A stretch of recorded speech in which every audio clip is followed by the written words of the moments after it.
Le 15 août dernier, à l'occasion de la fête de l'Assomption, les catholiques sont invités à prier pour que les enfants et les jeunes puissent bénéficier pleinement de l'amour d'un père et d'une mère. Avec cette prière, l'Église de France lance le débat sur le projet de loi de mariage homosexuel. L'Église s'exprime parce qu'elle croit important de dire le devenir de la famille, pour elle, l'amour d'un homme, d'une femme, dans leur complémentarité, est un amour structurant pour les enfants qui seront accueillis dans ce couple et dans un amour durable. C'est ça que dit l'Église tout simplement dans ses textes. C'est pas un scoop, c'est pas nouveau. Elle le dit sans aucun jugement des personnes, dans un profond respect des personnes. Et il faut d'ailleurs tenir cette position avec beaucoup de sérénité. La détermination de l'Église doit être sereine. Pour l'opinion publique, la position de l'Église sur ce projet de loi reste aussi difficile à entendre qu'à comprendre, malgré de nombreuses prises de parole plus ou moins pertinentes. L'Église, depuis le message radiodiffusé de Pie XII à Noël 1944, reconnaît que la démocratie est finalement le moins mauvais des régimes. Mais la démocratie, ça veut dire la division entre une majorité et une minorité.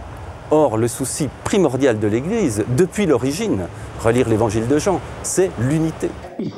Pourtant, dans l'Église, les positions sont très diverses. Mais souvent, seule la voix des responsables ecclésiaux est audible dans l'opinion. Et sur le mariage homosexuel, l'Église de France plaide pour un large débat sur la place publique. Le débat n'existe pas.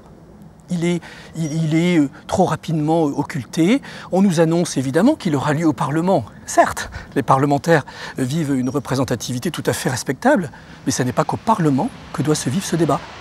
Susciter le débat public, y participer, défendre des points de vue, l'Église ne se comporterait-elle pas en fait comme un véritable lobby ?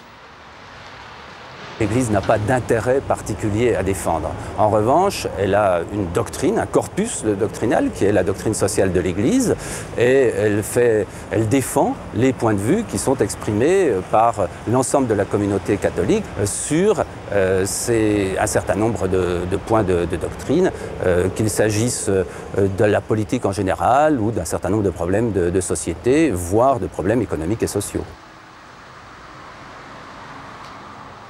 Aujourd'hui, nous sommes dans une société où est vrai et légitime pour les individus, quels qu'ils soient, ce qui vient d'en bas, fruit de la démocratie, du débat, et ce qui relève de la voix individuelle, c'est-à-dire qui est mise à l'épreuve par chaque individu.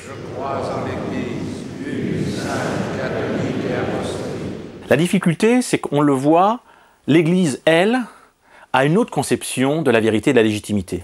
Puisque, pour l'Église, est vrai et légitime ce qui vient d'en haut, selon la voie hiérarchique. On voit bien qu'on a affaire à un affrontement anthropologique de conception de l'homme. Les individus qui reçoivent le message, qui entendent l'Église catholique, ce sont des individus qui ont besoin qu'une autorité, qu'un groupe, qu'une hiérarchie les encadre. De fait, quand on est un individu moderne qui croit en la démocratie, qui croit que la légitimité vient d'en bas, on entend d'une oreille de moins en moins attentive le message de l'Église. C'est l'un des éléments que l'Église va devoir mieux prendre en compte si elle veut continuer à participer au débat public.